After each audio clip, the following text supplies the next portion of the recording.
मन बहकिन्छ, बहलाउँछ, फुरुङ्ग हुन्छ, दङ्ग हुन्छ। मन रुन्छ, दुख्छ, टुट्छ अनि फुट्छ।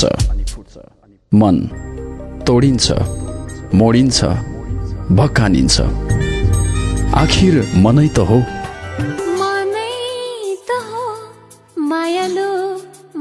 त्यही मन जोड्न, त्यही मनलाई उकेर लाउन, यहाँदेखि त्यहाँसम्म अनि त्यहाँदेखि यहाँसम्म रेडियो कार्यक्रम मनको आवाज।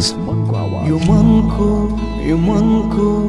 मनको आवाज सुन्ने गर सधैँ। एउटा साहित्यिक कार्यक्रम रेडियो दाउन्ने 103.4 मेगाहर्जमा कार्यक्रम मनको आवाज छुट्ला नि।